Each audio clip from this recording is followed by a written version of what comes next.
이 새벽에 주시는 하나님의 말씀은 사무엘상 9장 1절부터 14절까지의 말씀입니다. 구약성경 419면에 있습니다. 사무엘상 9장 1절에서 14절까지의 말씀, 1절부터 14절까지의 말씀 중에서 우리 1절과 2절만 우리 합독해서 읽도록 하겠습니다. 사무엘상 9장 1절과 2절만 합독해서 우리 함께 읽겠습니다.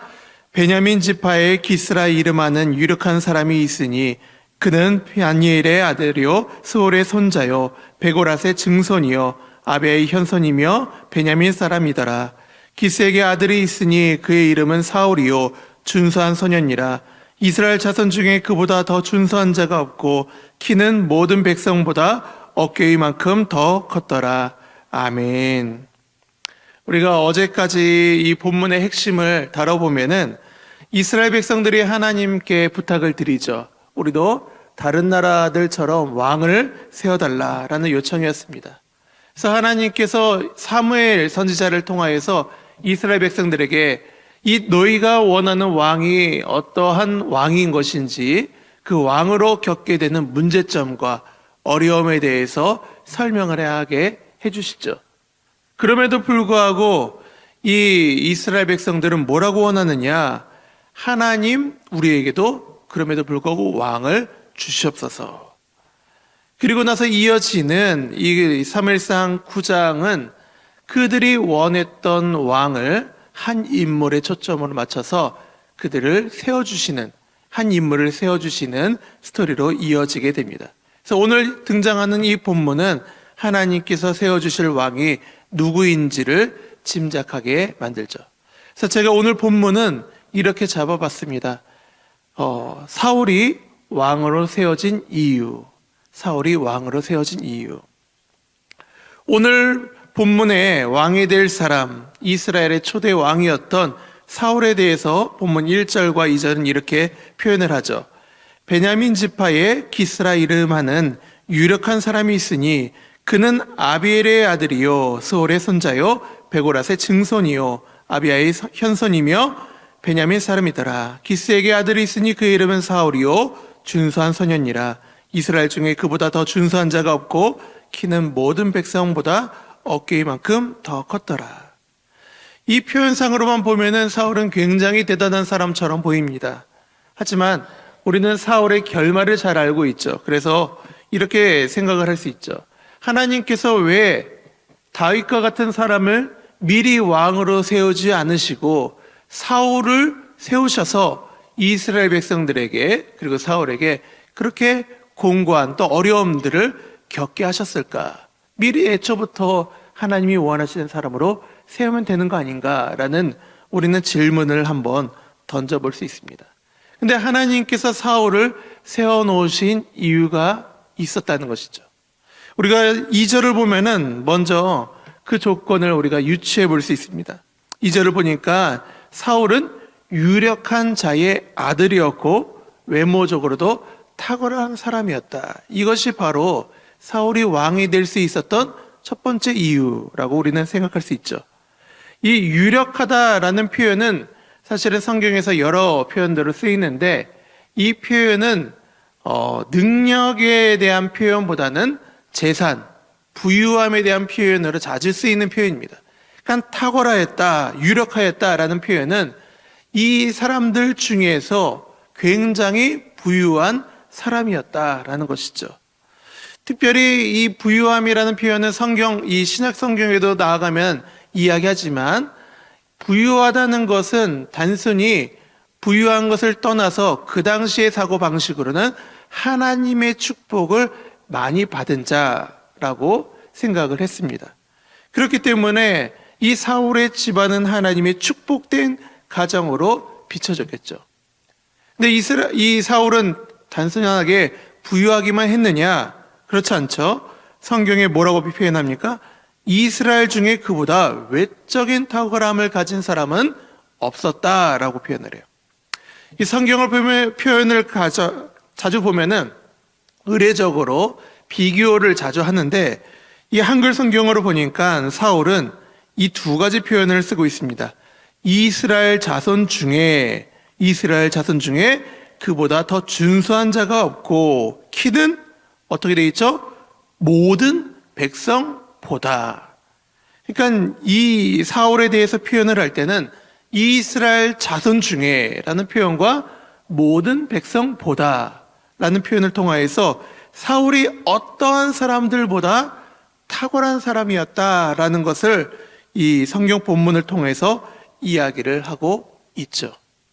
우리가 이런 외적인 내용들만 바라본다고 한다면 이거는 딱 사람들이 원하는 임금의 상이었죠. 사람들이 원하는 대로 외적으로 탁월함, 다른 나라의 왕들과 같이 뭔가 탁월한 능력으로 앞장서서 이끌어가는 리더의 모습, 이것이 바로 이 사울이 뽑혔던 첫 번째 조건이었던 거예요. 그런데 우리는 이 조건이 결국에는 사람의 인기와 외모로만 나아가는 사람들의 결말이 무엇인지를 우리가 너무나도 잘 알기 때문에 하나님께 때로는 오해를 가질 수도 있습니다. 하나님이 이스라엘 백성들이 원하는 대로 옛다, 니네들이 원하는 대로 줬으니 이제 네가 책임져라 라는 방식으로 하나님 외적인 조건만 탁월한 사람을 그 사람들에게, 이스라엘 백성들에게 당해봐라 라는 방식으로 주셨느냐. 그렇게 생각을 한다고 한다면 사울은 희생양이 분명하죠. 자신이 원치도 않았던 왕의 자리에 올라서 결국엔 버림을 받았으니.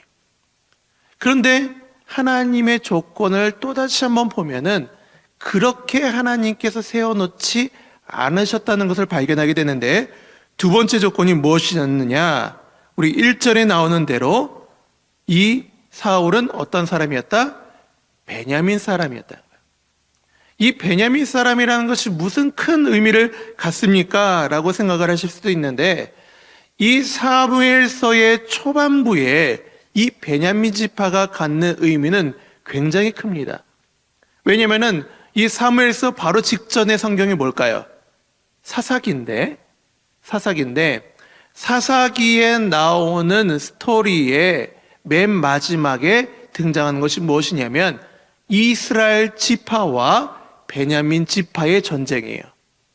이스라엘 지파와 베냐민 지파가 전쟁을 치르게 됐는데, 이 전쟁의 시발점은 사실은 이스라엘과 베냐민 지파의 문제라기보다는 베냐민 땅에 살고 있는 이 기브아 사람들이 레위 지파의 레위 사람의 첩을 건들게 됩니다. 그걸로 인하여서 전투가 벌어져요. 이게 베냐민 지파 안에 살아가는 사람이 기브아 사람이고, 특별히 이 기브아는 이 사울의 지파를 도와줬던 사람들인데, 이 베냐민 지파는 기브아 사람들을 그냥 내어주지 않고 내놔라, 이스라엘 지파들이 그러니까 내어주지 않죠. 왜냐하면 베냐민 지파는 그 당시에 탁월한 전쟁의 지파였습니다. 굉장히 싸움을 잘했고 능력이 있었기 때문에 여러 지파들과 전쟁을 붙어도 내가 이길 수 있다라는 자신감을 가졌던 지파가 베냐민 지파였거든요. 그러니 내놔라 하는데도 불구하고 베냐민 지파는 자신의 힘을 믿고 이스라엘 백성들과 싸웁니다. 근데 초반에는 베냐민 지파가 우세하다가 결국에는 멸족과 같은 상황을 이르게 되죠. 그래서 이스라엘 지파가 맨 마지막에 사사기를 보면은 그들을 불쌍히 여겨서 실로의 여인들과 길란 야베스의 사람들 통하여서 베냐민 지파의 명맥을 이어지게 한다는 것이죠. 그리고 나서 벌어지는 사건이 이 사무엘서에 등장하는 베냐민 지파의 사울왕이라는 거예요. 그러니 이런 지파 가운데에서 태어난 사울이 자신을 왕으로 세운다고 한다면 기세가 등등하게 그래 내가 왕으로 세워질 거야 라고 했겠습니까? 아니면은 절대로 안 됩니다. 이 지파 가운데서 우리 지파가 어떠한 존재인지 잘 알고 있지 않습니까? 라고 하면서 승겠습니까? 후자가 됐겠죠. 사람들이 받아들이지 않을 뿐만 아니라 당사자가 스스로 볼 때도 자신은 너무나도 연약한 존재, 혈통적으로는 말도 안 되는 존재라고 스스로 생각했을 것이죠. 그렇기 때문에 하나님은 사울을 왕으로 세우기에 최적의 조건을 갖춘 사람이라고 생각을 했던 것이죠.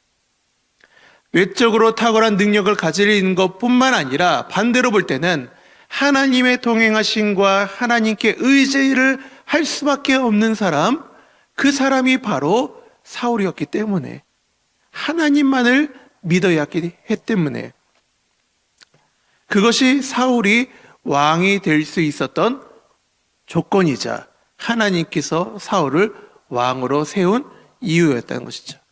정리하자면 사울은 외적인 탁월함을 가지고 있었지만 반대로 혈통적인 아킬레스건을 가지고 있었습니다. 그렇기 때문에 자신이 가지고 있는 이 장점과 자신이 가지고 있는 이 약점을, 이 균형을 잘 맞춰간다고 했다면 사울 역시도 다윗 못지않은 위대한 왕이 될 뿐만 아니라 이스라엘 백성들에게도 위대한 왕으로 쓰임을 받았을 수 있었겠죠. 하지만 사울은 자신의 약점을 잊어버리고 그것을 사람의 눈에 맞추기 시작했습니다. 우리가 살면서 약점을 하나님 해소해 주십시오라고 생각할 때가 많아요. 우리의 문제점이 있고 어려운 부분이 있으면 하나님 이거를 제거해 주십시오, 이것 좀 해결해 주십시오 라고 하면서 우리는 강점만을 가지고 우리의 삶을 살아가기를 원할 때가 많습니다.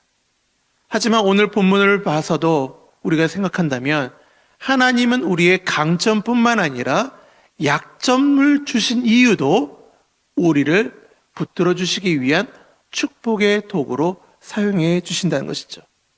때로는 그것이 교만함이 될 수도 있고, 때로는 우리의 성장을 더욱더 크게 하기 위할 수도 있고, 우리의 죄 가운데 있는 부분들을 연단시키고 더욱더 강하게 만드시기 위한 하나님의 도구이기도 합니다. 그래서 우리는 약점을 제거해달라고 하나님께 부탁드리기보다는 하나님께서 이것조차도 허락하신 이유를 묵상하며 하나님께 감사함으로 내 삶 가운데 하나님을 붙들 수 있는 조건으로 삼으신다면 우리 삶 가운데 하나님의 놀라우신 은혜의 충만함을 경험하게 될 수 있을 거라 믿습니다. 앞서 말씀드린 대로 사울은 자신의 약점을 통해서 하나님을 바라보기보다는 자신의 약점만 바라보면서 사람을 두려워하며 그 가운데 떨다가 결국에는 하나님께도 버림을 받고 사람들에게도 버림을 받습니다. 하지만 반대로 우리가 잘 아는 다윗은 어땠나요?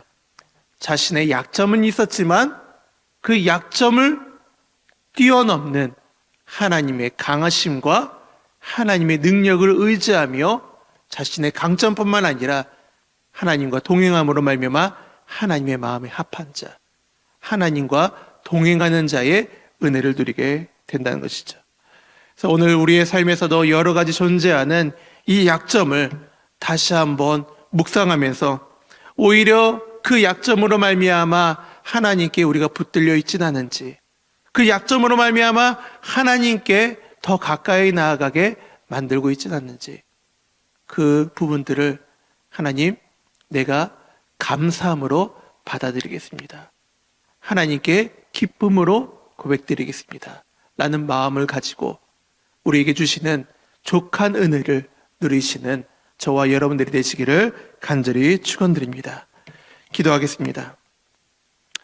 하나님, 오늘 사울이 왕으로 세워진 이유, 하나님께서 사울을 왕으로 세우신 이유를 묵상하며 우리의 삶을 다시 한번 돌이켜봅니다. 우리의 삶에도 여전히 강점도 존재하지만 약점도 존재합니다.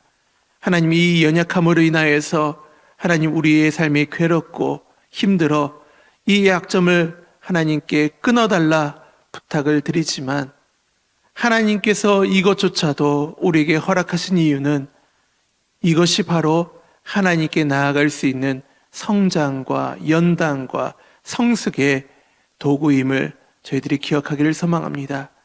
우리에게 주신 은혜가 족한 은혜임을 기억하며 늘 감사함으로 하나님께 나아가는 우리 모두가 되게 하여 주시옵소서. 그리할 때 이전에 누려보지 못했던 하나님의 충만함과 하나님의 은혜를 경험케 해 주시고 영적으로 성장할 뿐만 아니라 하나님의 마음에 합한 다윗과 같은 인생을 살아갈 수 있도록 주님 저희와 동행하여 주시옵소서. 이 모든 말씀 우리 주 예수 그리스도의 이름으로 기도드리옵나이다. 아멘.